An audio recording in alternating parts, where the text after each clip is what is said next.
Yeah, as the title said, I decided to get rid of most of my music gear. Most of my synthesizers, most of my drum machines, effects, all that kind of stuff, which I've been buying for a lot of years, to be honest. I don't think it's an exaggeration to say that I was sort of a gear addict at some point. I've been buying and selling and trying out new gear for a very long time. But at the end of 2022, I kind of decided that I was a bit tired of the whole thing and decided to make music with what I already had. So I had a year now.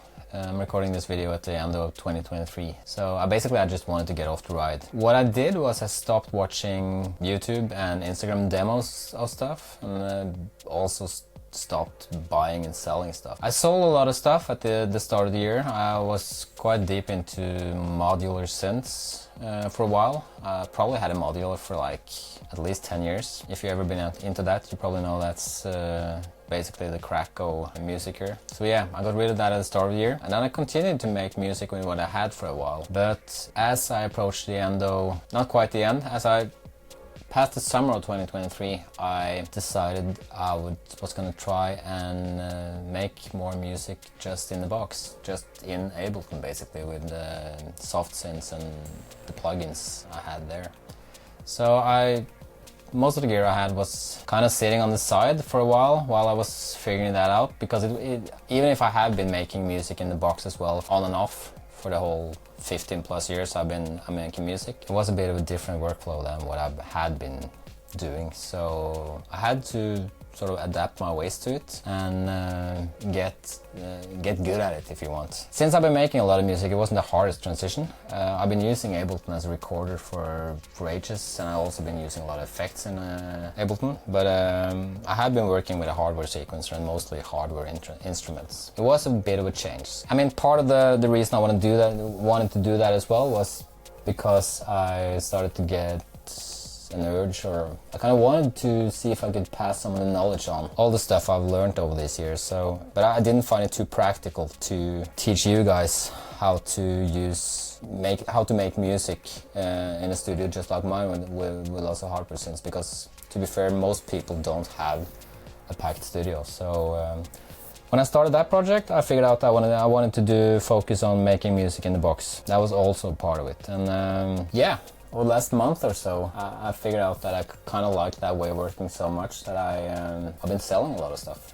I only have a few bits left. I mean, if you could look around the studio, you would probably say that I have a fair bit more than a bit, but to be fair, I've only hung on to some stuff that I'm a little worried about selling, to be honest, because I know I can't get it again if I sell it. So but it's basically just sitting here. For this past fall, I've only made music in the box. As I said, that's been part of the plan with this channel as well, to show you that you don't need much, neither gear nor time to be able to make music. If you have a computer and you have something like Ableton Live, you can get a long way with just that. So it seems the first person I convinced this is the case was myself.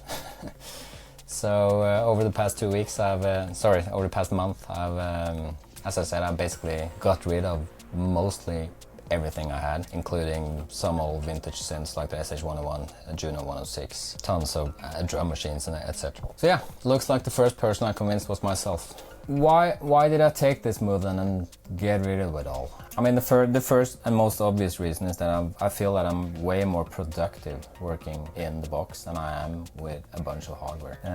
When I say productive, I mean, obviously the obvious thing is I get way more music done because I can make music wherever I am. I can start on the track in the studio here in the morning, take it with me on the commute, get another 20 minutes in while I'm just moving from A to B. I can sit on the couch making music in the evening if I want to be a bit closer to my family, sort of be there in between other things happening. And I'm also find that I'm actually more creative when I work in the box. And I think this has to do with the fact that you don't really need to, I mean, when I work with say that I'm trying to record 3 or 4 different synths at a time and do a live take with drum machine, you end up having to tweak all these parameters simultaneously. You end up tweaking a lot of obvious stuff, and you can't really, to the same extent, listen to what you're making in the moment. And there's also less time for experimentation.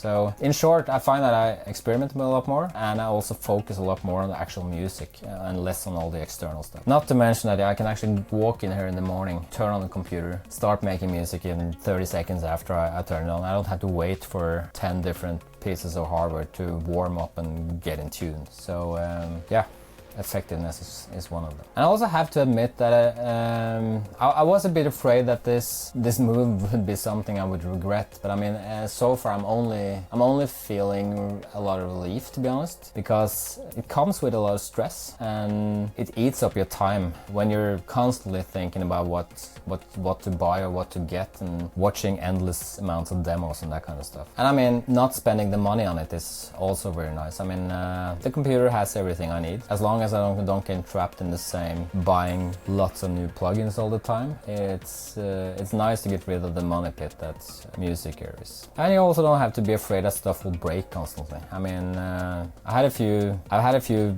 sort of like vintage bits over the years, and I find that, I mean, every single time you turn them on, you're afraid something is not gonna work, and that you'll have to take it into the tech guy again to get it repaired. So yeah, another advantage. And also, I mean, when you constantly bring new things into the equation, I mean, buying a new drum machine and buying a new synth and buying a new effect thing, it's stuff you have to learn how to use. Even if you have a general idea of how a thing works, it's gonna mess up your way of working, because instead of focusing on making music, you have to focus on learning how a new machine works and getting that to fit in with the other bits and pieces you have. It has to be said as well, as we're approaching the end of 2023, as far as those hardware bits I've owned over the years, the plugin emulations you can get now are basically so good that I can't see the difference. I still have a Juno 106 on this shelf under my desk here, basically just because it hasn't sold yet. I also have the Soft-Tube plugin emulating that 106, and if you put me on the spot and made me listen to a recording of the plugin and the actual synth, I couldn't tell the difference if my life depended on it. And I've tried that with myself in the past as well. I simply cannot hear the difference because the emulations have gotten so good. And the added convenience of being able to take the emulation with me much trumps the benefit of having this huge thing under my desk. And there are also a lot of creative tools in plugins nowadays. I mean, many of them are free if you already own Ableton. There are like tons of good sequencers and effects and other things you can get for Max Live and also other stuffs. As I said earlier, I find that for me personally, I'm actually more creative working in the box. And the final thing, I mean, there seems to be some sort of belief that getting a vintage synth like a Juno or an SH-101 or a Space Echo will add some sort of magic dust to your music that will make every listener in awe of what you'll be able to make. And I mean, the truth of it is that no one really cares what you use to make music. If I can't hear the difference, I can promise you that your listeners won't care one way or the other if you're using a plugin or a real thing. And I've been touching on that already, but I mean, the portability factor of it is so huge. I mean, I have owned a lot of hardware over the years, and I've tried, whenever I leave my home, whether it's for going on holiday or going away for work or whatever, I always try to bring some bits and pieces with me. I've basically dragged half my studio around the world, and I never really got it to work because it was never the same as what I had back home, and there was always some sort of limitation. I mean, being able to just pick up my laptop and take some sort of MIDI keyboard with me is such a relief, because that thing actually works the same way it works here. I guess I feared that I would feel a lot of regret from doing this, because I've had some of this stuff for so long. I mean, I probably bought my first hardware synth around 2008. I didn't have much back then, but I think I had something since then. I kind of always had a goal of working with hardware for some stupid reason. But I mean, so far, the only thing I feel now is basically just a great relief. I feel about 20 pounds lighter from doing this. So I hope this can be of inspiration to some of you as well. I'm not telling you to go out and list all your stuff on Craigslist or eBay or Reverb. I mean, but just think a bit about what you actually need, because are there easier ways to do what you're currently doing? And most of all, do you really need that new thing? Okay, I'll see you in the next video.